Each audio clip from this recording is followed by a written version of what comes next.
नमस्कार मित्रांनो, स्वागत आहे तुमचं आपल्या आजच्या व्हिडिओमध्ये। मित्रांनो, आजच्या व्हिडिओमध्ये आपण पंचायत राज व्यवस्था म्हणजे नक्की काय आणि पंचायत राज व्यवस्था ही कशा पद्धतीने काम करते हे आपण पाहणार आहोत।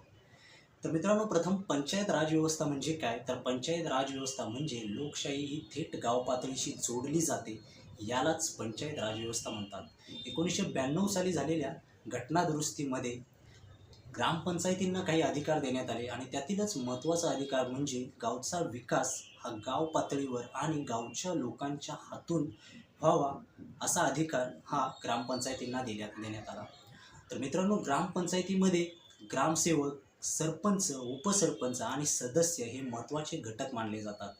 सरपंच हा ग्रामपंचायतीचा मुख्य असतो, तसेच सरपंच हा गावचा प्रथम पुरुष मानला जातो आणि या ग्रामपंचायतीच्या माध्यमातून गावामध्ये कचरा व्यवस्थापन असेल, नळ पाणी असेल, त्याचबरोबर दिवाबत्ती असेल, अंतर्गत रस्ते असतील, ही कामे या ग्रामपंचायतीच्या माध्यमातून केली जातात। तसेच गावातील जे काही बाकीचे निधी असतील, ग्रामपंचायतीमार्फत येणारे जे निधी असतील, ते निधीसुद्धा या ग्रामपंचायतीमार्फत आणून गावामध्ये गावाचा विकास करण्याचं काम हे ग्रामपंचायतीच्या अधिपत्याखाली असतं।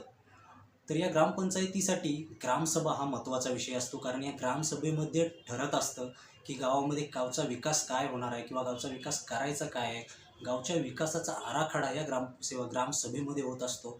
तर ग्रामसभा हे ग्रामपंचायतीचं शस्त्र मानलं जातं आणि या ग्रामसभेमध्ये नागरिकांना, ग्रामसेवकाला, सरपंचाला, उपसरपंचाला आणि सदस्यांना प्रश्न विचारण्याचे अधिकार दिलेले असतात। त्यामुळं ग्रामसभा हे ग्रामपंचायतीचं शस्त्र मानलं जातं।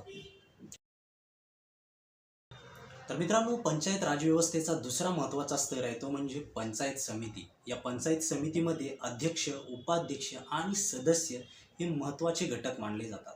तालुक्यामधील सर्व ग्रामपंचायती या पंचायत समितीच्या अधिपत्याखाली असतात। या पंचायत समितीमार्फत ग्रामपंचायत योजनांची देखरेख करणं, शिक्षण, आरोग्य आणि कृषी योजना यांचं व्यवस्थित व्यवस्थापन करणं, त्याचबरोबर निधी वाटप करणं हे पंचायत समितीचं काम असतं आणि पंचायत समिती ही संपूर्ण तालुक्यामध्ये, संपूर्ण गाव पातळीवर, संपूर्ण ग्रामपंचायतींच्या वरती या सर्व निधीचं व्यवस्थित व्यवस्थापन, व्यवस्थित वाटप करत असते। हे या पंचायत समितीचं मुख्य काम मानलं जातं। तर पंचायत राजव्यवस्थेचा तिसरा आणि मुख्य स्तर आहे तो म्हणजे जिल्हा परिषद।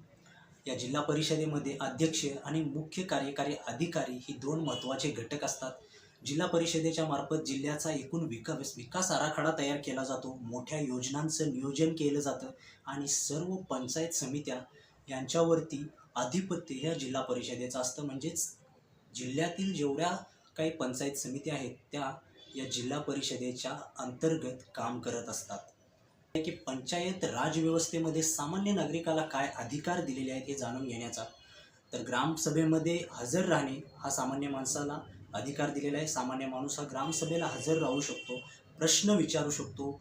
जर तुम्हाला तुमच्या ग्रामपंचायतीमध्ये काही घोटाळा असेल किंवा कोणत्याही कामाबद्दल माहिती घ्यायची असेल तर तुम्ही माहितीचा अधिकार, या अधिकाराचा वापर करू शकता किंवा तुम्हाला कोणतीही गोष्ट ग्रामपंचायतीची, सरपंचांची किंवा अध्यक्षांची पटली नसेल तर तुम्ही त्याबाबतीत तक्रारही करू शकता।